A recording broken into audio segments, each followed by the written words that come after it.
In JG's Morning Cup this morning, a fascinating read with ties to South Carolina.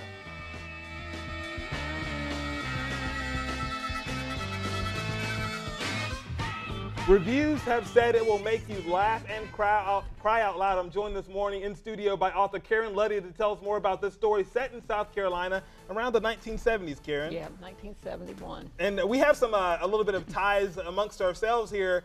You're from Lancaster, South Carolina. That's correct. I grew up partially in Lancaster, South Carolina, Great Falls. So a lot of that you can find in this book. It's actually the setting. That's correct. And Red Clover is the fictional name for Lancaster, South Carolina. Okay. Yeah, and it starts out really, it's pretty neat. It starts out on the 7th ridiculous day of August, 1971. That's the first paragraph.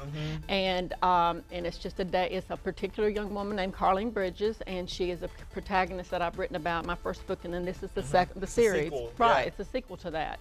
And she's in the right in the throes of, becoming her own, woman, and she's in love with a young man, and he's in the Navy, and she's taken up songwriting, and she's not very good at it, but she loves it, and she's a scholar. And but one of her best songwriting buddy, his friend, has just been drafted the first day of the novel. Right. And so the whole thing is about the tumultuous times of the early 1970s. And there's a little bit of tragedy in the story that's based a little bit off truth. Right, there is.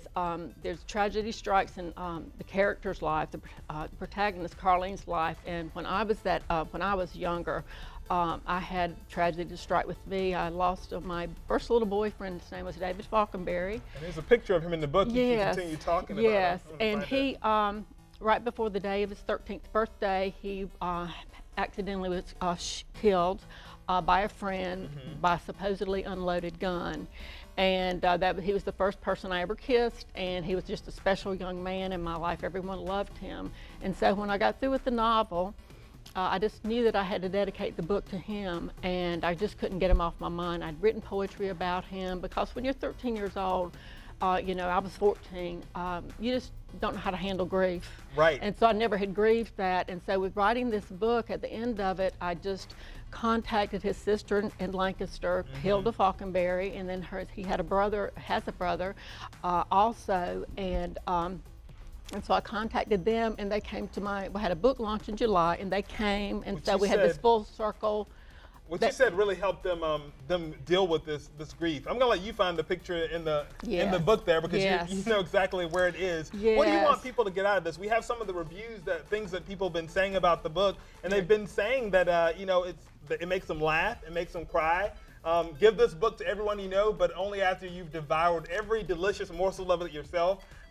This is a book about recovery, about finding what heals and nurturing what grows. How does that make you feel? Is that what you wanted to accomplish? Yes, it makes me so happy to hear that, because, especially the one with recovery too, because Carleen grew up in an alcoholic home, but her father and her family are all in recovery, and he goes to AA, so that type of environment's in it, and you don't see that in much fiction anywhere of a family in recovery. So a book for everyone? Everyone. Okay. Everyone. Tell us, people have an opportunity to come and meet you and get the book this Saturday, tomorrow. Yeah, tomorrow. At Joe's Place. At 3 o'clock, and so I'm really excited about that, so I'd love for you to come at 3 o'clock tomorrow, and we're going to have a reading, and we'll have some wine and coffee and whatever else. So I'm really think it'll be a great event. If there was one message, one takeaway from Bewilderment of Boys, what would you want people to take away from that? The heart has room for everything.